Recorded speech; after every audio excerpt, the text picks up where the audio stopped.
Sup, you beautiful bastards! Welcome back to the DeFranco Show. It is Monday, February 8th, 2021. Hit that like button, otherwise I will punch you in the throat. And let's just jump into the news of the day so you can get back to yours. And first up today, we have entertainment news, starting with, I guess, a story that could be helpful for aspiring artists. So just to be clear, this is not my advice, but statistically, it may be helpful if you just start saying the N-word and then hope that someone films you and uploads it to the internet. And the reason I say that is, you know how last Tuesday TMZ released a video showing Morgan Wallen using the N-word? He was then suspended by his label, dropped from country radio stations, condemned by several major artists. Well, according to Rolling Stone, who put out a report this weekend, his sales are not suffering, and in fact, as a result, his album sales saw a 1,220% increase on Wednesday compared to Tuesday, and his song sales were up 327%. Even though he was removed from top playlists on Apple Music and Spotify, his streams did not drop on Wednesday. And I would be lying to you if I said any of this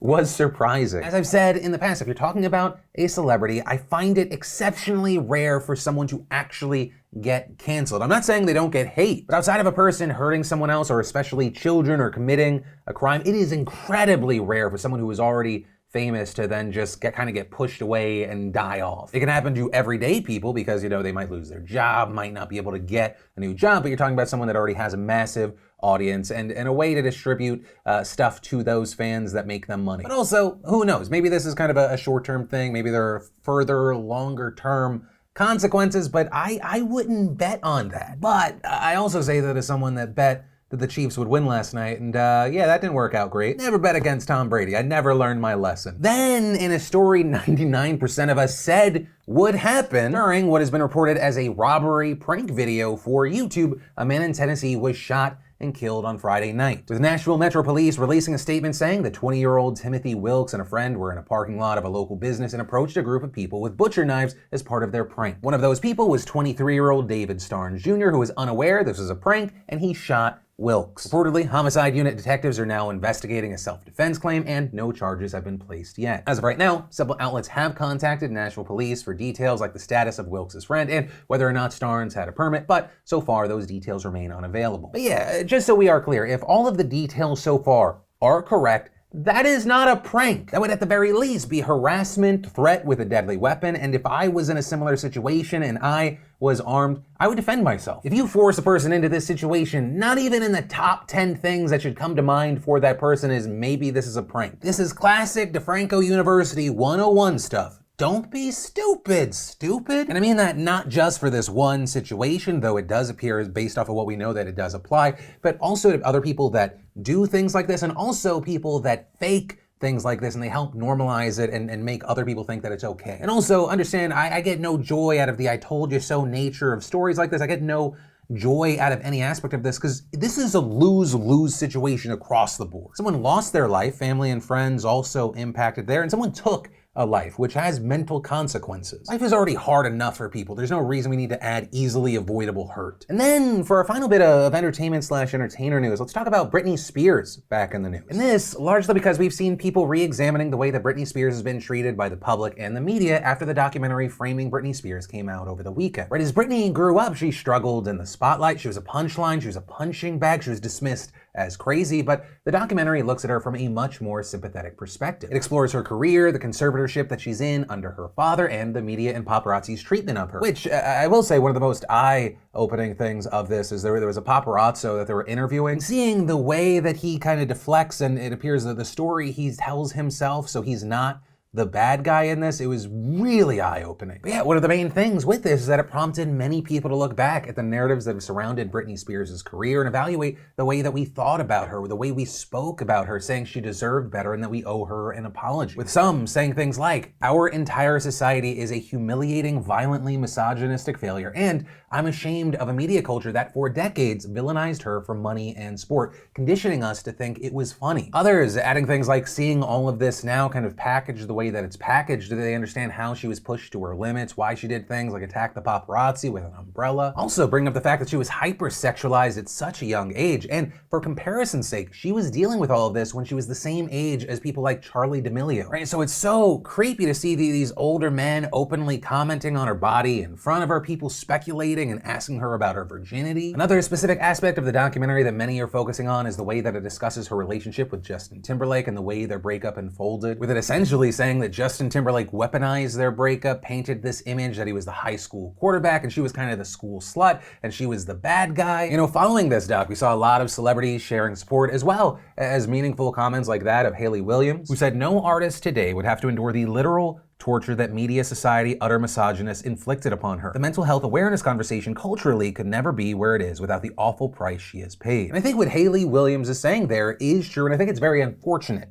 that it's true. I think it's also part of the reason we have so many fans and people now kind of aware and looking back thanks to documentaries like this going, hey, there needs to be some sense of justice, at least some apologies, because really the only person that ended up being a victim of this situation was Britney Spears. Right? Because it very much appears you have this strong, talented woman and everything has been stripped away from her. And seemingly everyone who has ever helped strip away, whether it be the media or the people around her, or some would argue the family with a conservatorship, everyone else has benefited, which, hey, very unfortunately is the reality of most situations, but having such a bright spotlight on it, it's hard not to just feel disgusted by it all. Yeah, with this story, especially if you've now seen the documentary, I would love to know your thoughts on it. Then in business/money news, we should talk about in an SEC filing today, Tesla announced that it had bought $1.5 billion in Bitcoin. Also, with this, Tesla said that it would begin accepting Bitcoin as a form of payment for its products in the near future. Also, with the news of Tesla's investment, it sent Bitcoin's price surging to record highs this morning, passing $44,000 for the first time. But with like everything cryptocurrency and also specifically Bitcoin, we kind of have to wait and see what happens next. Though, I do believe this is a great sign and kind of just one of many good signs if you're a supporter of Bitcoin. We've been seeing more and more adoption by the big, massive players, and when they start getting involved in the space, that usually is a good thing. It helps legitimize and kind of mainstreamify something that has been in the mainstream and has been legitimate for many other individuals. And then, let's talk about Utah, but not all of Utah, but Utah. So the way the story goes is there's this charter school in Utah, and when they rolled out their Black History Month curriculum last week, there were a few parents that reached out to the school requesting that their child not participate in the lessons. That then resulted in a Facebook post Friday where the school's director said, "Reluctantly, I sent out a letter to our school community explaining that families are allowed to exercise their civil rights to not participate in Black History Month at the school." Parents were also sent an opt-out form that they could fill out if they wanted their children excused, with the school's director clarifying that he was saddened and disappointed by these requests, adding, "We should not shield our children from the history of our nation, the mistreatment of its African-American citizens, and the bravery of civil rights leaders, but should educate them about it." Also adding that as someone whose great-grandparents were sent to Japanese internment camps, he personally sees a lot of value in teaching our children about the mistreatment, challenges, and obstacles that people of color in our nation have had to endure and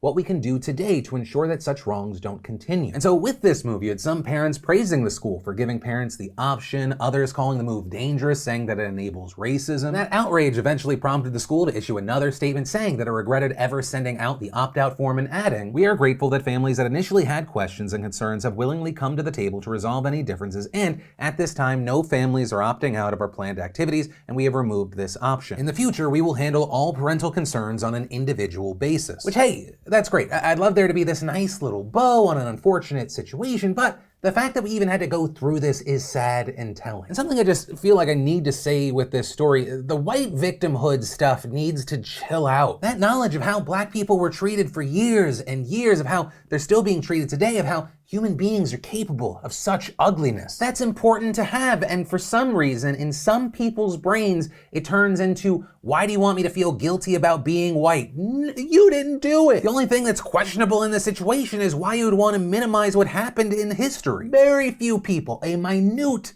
amount of people, want you to feel guilty or bad for being white, and most people just want to say, hey, acknowledge privilege that you and your ancestors have had. And I understand if things are not working out great for you, the last thing you want to hear is that you have some sort of advantage. But having done this for so long, I think I'm kind of just past the point of trying to coddle people because of their feelings, when the reality of the situation is the reality of the situation. But that is where I'm going to leave that one. And then let's take a second to pay some bills and thank the fantastic sponsor of today's show, ButcherBox. ButcherBox is an awesome customizable delivery service for those that really enjoy high-quality meats at the utmost convenience. 100% grass-fed beef, free-range, organic chicken, wild-caught seafood, and heritage breed pork, all for less than $6 per meal. Personally, I love cooking more as I get back on track for my 2021 goals. Whether it's making some burgers in the backyard on the weekend for the family, or maybe preparing for a nice home-cooked Valentine's meal with that seafood, it actually gets me excited. And it couldn't be simpler. You just choose your box and your delivery frequency, and they offer curated boxes for those that wish to be surprised, or a custom box for those that know exactly what they want. And ButcherBox ships directly to your home, and the items are frozen at the peak of freshness and packaged in an eco-friendly 100% recyclable box. You can also cancel any time with no penalty, and they source from farmers and fishermen who meet the highest quality standards, raising their animals humanely and treating our planet with some respect in the process. So just go to DeFrancoBox.com and you'll get 2 New York strip steaks plus a pack of bacon for free in your first box. Plus, that shipping is always free, so what are you waiting for? Then, in international news, we should talk about the updates in Myanmar. So, Myanmar had been relatively quiet since the military initiated a coup last week and arrested the popular leader Aung San Suu Kyi. But this weekend, that all changed. All across Myanmar, protesters condemned the coup, demanding that Aung San Suu Kyi be released. And while the protests varied in size, nationwide, hundreds of thousands took part. It's believed that the largest protest was in Mandalay, which is the country's second largest city. Military in Myanmar has also tried many tactics to downplay the protests and movement. Late last week, for example, they temporarily banned Facebook, Twitter, and Instagram in an attempt to slow down protest coordination efforts, though some of those services seem to be up and running again as of this morning. Also, in addition to demanding the return of democracy, we've seen protesters calling for a general strike, and that appears to have been heard since a good amount of textile workers, civil servants, lawyers, doctors, and railway employees in Yangon, which is the nation's largest city and commercial capital, walked out of work today. And on top of that, of course, protesters have continued to march in cities across the country. And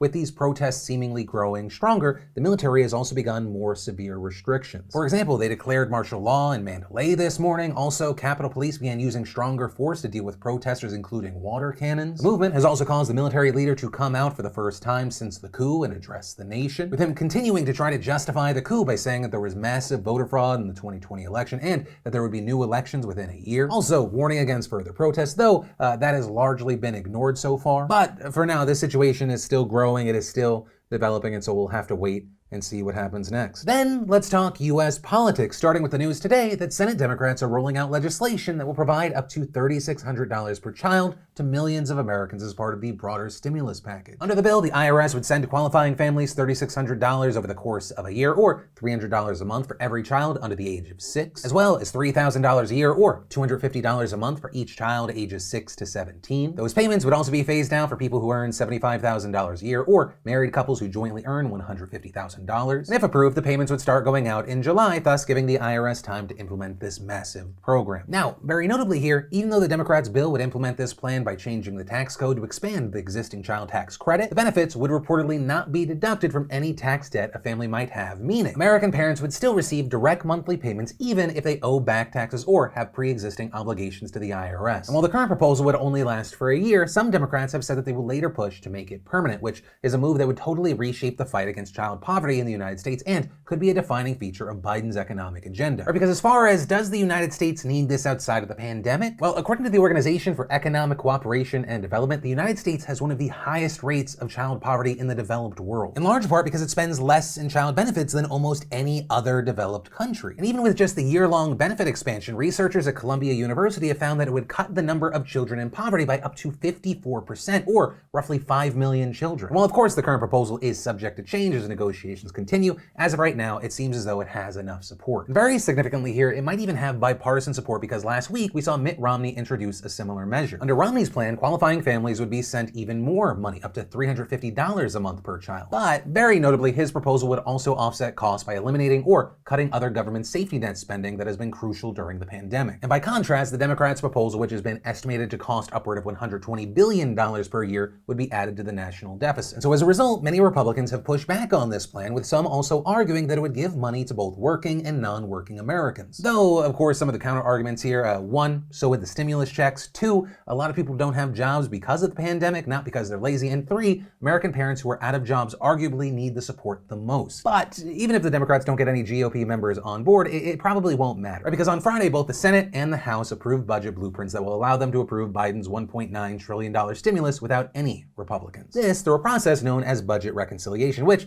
as we've mentioned before, will allow the Democrats to push through this final package with 50 votes rather than the 60 normally required for large legislation like this. And as for when we can expect to see the proposal signed into law, last week, House Speaker Pelosi said she expects her chamber to pass it within 2 weeks. But a quick passage in the House does not mean the same for the Senate. If there is zero bipartisan support for this package, which seems increasingly likely, Biden has to ensure that all 50 Democrats are on board in order to pass this legislation, which means that Biden has to pay very close attention to the desires of more moderate Democrat senators like Joe Manchin, who, notably here, has expressed concerns about stimulus checks going out to too many Americans. Or like we talked about last week, Biden's current plan would send direct payments of $1,400 to Americans who make up to $75,000 and another $1,400 for dependents. But Manchin has said that that is too broad and instead favors capping the income limit at $50,000 a year. And while Biden has said that he is open to negotiation on this front, some Democrats have rejected that call. This, including the likes of Bernie Sanders, who has urged Biden and his other Senate colleagues not to cut the current income threshold for the checks. It's also not just the progressive members of Congress that have argued this. In an interview with CNN yesterday, for example, Treasury Secretary Janet Yellen appeared to argue that the $50,000 cap that Manchin has been pushing for is too low. If you think about an elementary school teacher or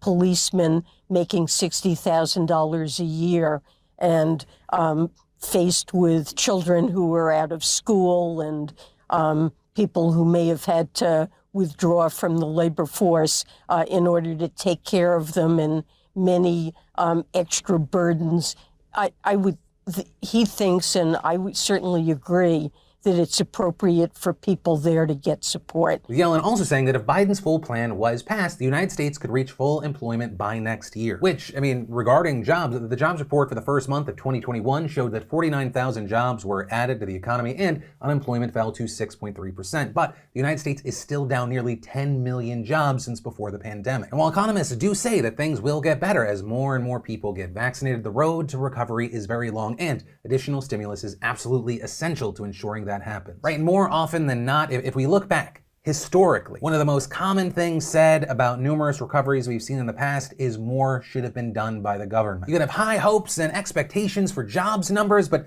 just looking historically, providing less stimulus usually results in less results. And then, even though I think we almost all know what is likely going to happen, I should mention this because it's going to take over headlines tomorrow. Tomorrow is the beginning of President Trump's second impeachment trial. This, of course, after the House voted 232 to 197 to charge Trump with incitement of insurrection. But the House impeachment manager is also filing an 80-page brief outlining what they plan to say, notably saying that Trump was singularly responsible for the insurrection, arguing that he intentionally whipped his supporters into a frenzy that endangered the life of every single member of Congress. But as far as Trump's side, they're going to mainly argue two things. One, that Trump did not direct anyone to commit unlawful actions, right? Arguing that Donald Trump in his speech right before the attack where he said, "Fight like hell," saying we're going to march down there, that wasn't really him saying what happened. And secondly, they're going to argue that the Senate lacks jurisdiction to try a president who has already left office and thus is a private citizen. And that second argument, in my opinion, is how Senate Republicans, at least publicly facing, are going to justify not convicting Trump. Right, already in the Senate, all but 5 members voted in favor of a resolution that would throw out the case on the grounds that it was unconstitutional. And even if those 5 voted to convict, you'd still need 12 other Republican members to join all Democrats. Which is why I think many people, including myself, believe we already know what's going to happen. Honestly, I think the only way Trump could get convicted is if there was an anonymous vote. Because honestly, there's just so many Republicans that are terrified of their base and how much they love Donald Trump. Right? Unless something drastically changes or